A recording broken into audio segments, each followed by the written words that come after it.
everyone, and welcome back to the channel. I'm Elizabeth, your coach on all things healing on your wellness journey. Have you ever felt like life keeps bringing you the same lesson, just in different forms?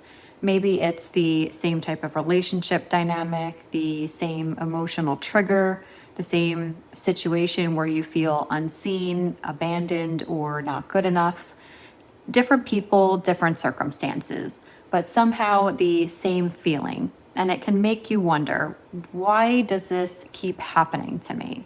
But what if these experiences aren't punishments? What if they're actually guidance? Because one of the deeper truths of both psychology and spirituality is this: life doesn't repeat lessons to hurt you, it repeats them until they're integrated. The key is to have the awareness to notice these patterns. We dove into this topic a bit in the last video if you want to go back and watch it, but I wanted to provide greater clarity in this one. You can basically look at it as the universe teaches us in layers. There's a powerful idea that every challenge you face carries hidden guidance for you. Nothing appears on your path without purpose. Sometimes the first time that you experience something painful in your life, your only job is to simply survive it at the time. The second time, you begin to recognize the pattern. The third time, you may start to respond differently to it. And eventually, you reach a point where the pattern stops appearing altogether. Not because life just stopped testing you, but because you evolved beyond the frequency that attracted it in the first place. Growth rarely happens in a straight line. It happens in spirals. Each time the lesson returns, you're standing at a higher level of awareness. You're seeing things deeper, you're understanding more, you're healing further, and this can be so powerful in your life's journey. Not just to avoid staying stuck in the same lesson repeatedly, not choosing differently, but in order for your true growth, happiness, and abundance to come into your life. Healing and self-growth can be the key that unlocks it. And I can say that is certainly the case in my own life's journey. No one escapes the lessons that we're here to learn. So now let's discuss Carl Jung and the shadow. The famous psychologist Carl Jung spoke extensively about this, and I love how powerful that his work is for human development. He believed that many of these struggles that we experience in things like relationships and life come from what he called the shadow. The shadow is the part of the psyche that contains the aspects of ourselves that we've rejected over time, suppressed, or never fully understood to begin with. Unprocessed grief, abandonment wounds, feelings of unworthiness, fear of rejection, anger we were taught was unacceptable. And here's where it becomes powerful. Jung said, until you make the unconscious conscious, it will direct your life and you will call it fate. So in other words, if we don't become aware of our inner wounds, they unconsciously shape the situations that we attract in our lives, even the people.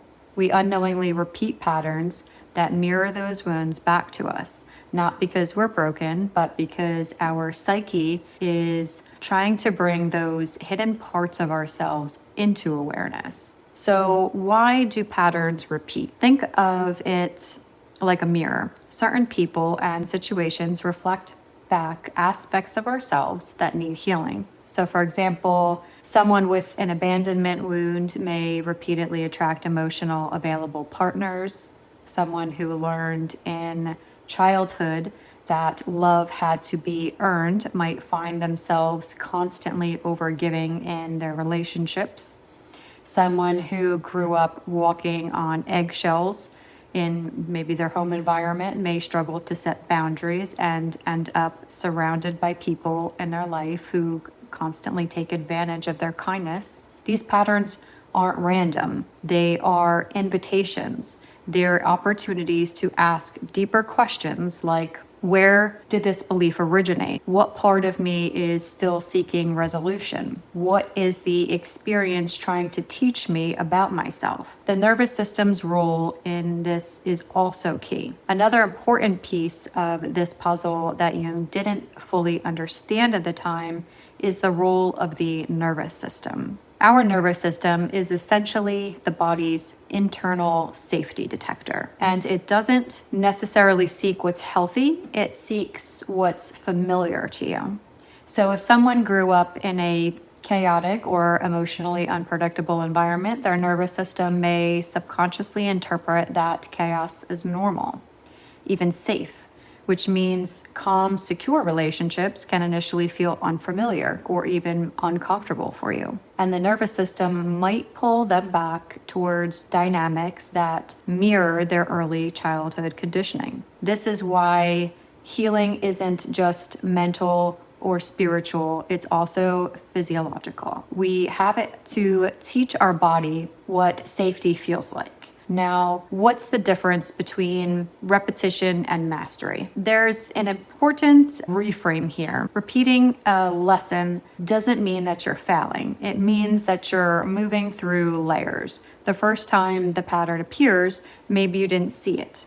The second time, maybe you recognized it, but you didn't know necessarily how to change it. The third time, maybe you set a boundary.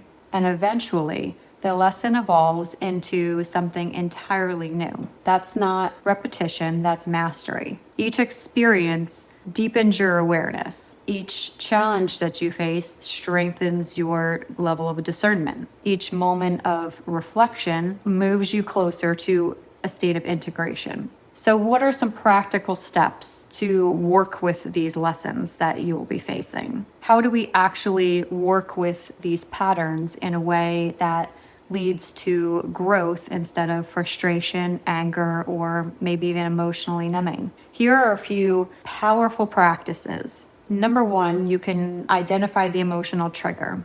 When a difficult situation arises for you, ask yourself, what emotion is this bringing up for me? Is it rejection, abandonment, not feeling good enough? Often the intensity of the reaction can tell you something deeper is being activated within you. Triggers and activations are invitations. This is the doorway to self-understanding.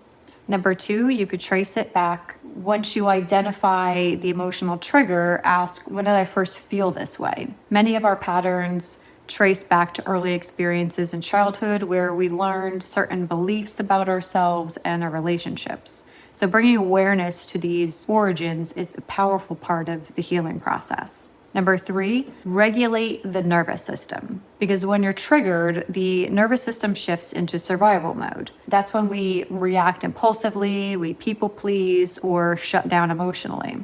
Practices that regulate the nervous system help you to respond from a place of clarity rather than fear. This can include things that we've discussed many times on the channel here, like deep breathing exercises, walking outside in nature, cold water on the face, slow grounding exercises or intuitive dance practices, meditation or calming creative hobbies. When the body feels safe, the mind can process the lesson more clearly. Number four, integrate the shadow, because shadow work involves acknowledging the parts of yourself you were taught to hide. Maybe it's your anger, your sensitivity, your desire for love and connection. Instead of rejecting those parts of yourself, the goal is to understand them and bring them back into a state of balance.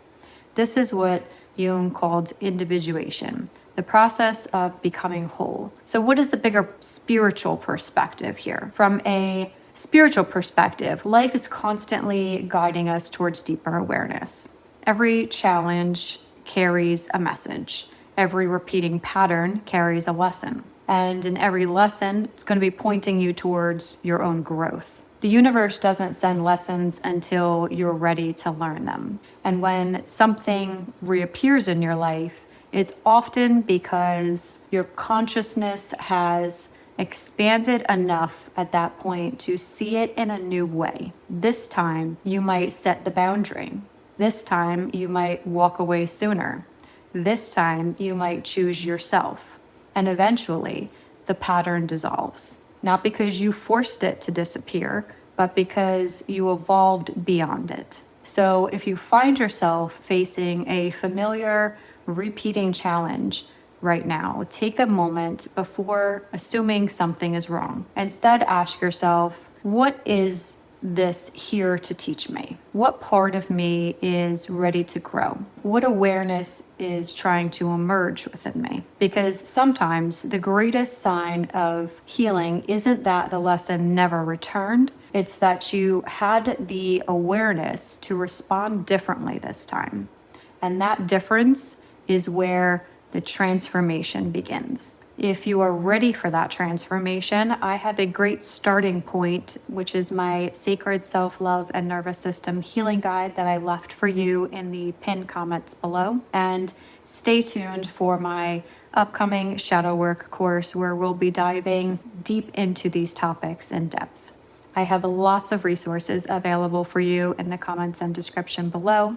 And I hope you found today's video helpful. If so, please comment below what your most eye-opening point was in this topic today, or something that you can relate to or notice occurring in your own life. If you know someone who might find value in this content, then please share this video with them so that they can find the same healing tools. And as always, I am truly grateful for your likes, your shares, subscribes, and comments.